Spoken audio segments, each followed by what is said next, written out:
بسم الله الرحمن الرحيم. عن أبي هريرة رضي الله تعالى عنه أنه أصابهم جوع فأعطاهم رسول الله صلى الله عليه وسلم تمرة رواہ الترمذی۔ حضرت ابو ہریرہ رضی اللہ تعالیٰ عنہ فرماتے ہیں کہ صحابہ کرام کو ایک مرتبہ بہت شدید بھوک لگی تو نبی کریم صلی اللہ علیہ وسلم نے ان کو ایک ایک کھجور دی۔ دوستو، بعض لوگوں نے کہا کہ یہ اصحاب صفہ کے متعلق ہے اور بعض لوگوں نے کہا یہ کسی سفر کا واقعہ ہے کہ سفر میں ایسی کیفیت پیش آئی۔ جو بھی صورت ہو، یہ بات ہمیں لازم سمجھ میں آ گئی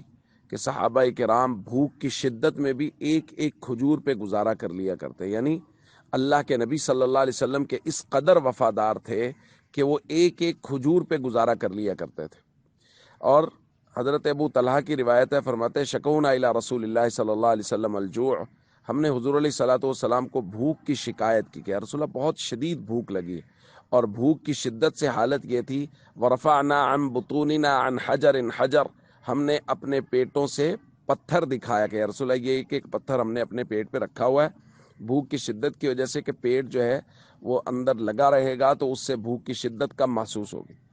تو حضرت ابو طلحہ فرماتے فرفع رسول اللہ صلی اللہ علیہ وسلم عن حجرین، حضور علیہ الصلوۃ والسلام نے جب اپنا پیٹ دکھایا تو دو پتھر حضور علیہ الصلوۃ والسلام کے پیٹ پہ رکھے ہوئے تھے بھوک کی شدت کی وجہ سے۔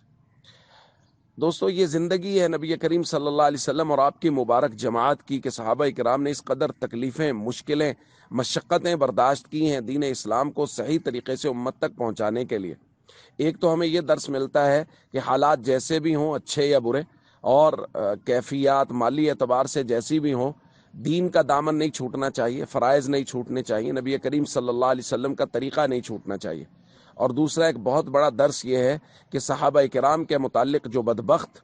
سوشل میڈیا پہ بیٹھ کے زبانیں تان دراز کرتے ہیں اور صحابہ کرام کے متعلق اپنی آراء سے خدا نخواستہ صحابہ کرام کو دائرہ اسلام سے خارج کرنے کی باتیں کرتے ہیں، ان کے دلوں میں ایمان کی رتی نہیں ہے، بلکہ میں کہتا ہوں ایمان تو کیا، غیرت کی رتی بھی نہیں ہے۔ وہ صحابہ جنہوں نے بھوکے پیاسے نبی پاک صلی اللہ علیہ وسلم کا ساتھ دیا، اور یقیناً انہوں نے اپنی آخرت کے لیے دیا، لیکن ان کو حضور سے محبت دیکھیے کتنی ہے کہ وہ پڑے ہیں حضور کے دربار میں، چاہے جس طرح کی بھی حالت اور کیفیت ہے۔ اس لیے ایسے فتنہ پرور لوگوں سے جو صحابہ کا احترام نہ کریں، ہمیشہ ہمیں بچنا چاہیے۔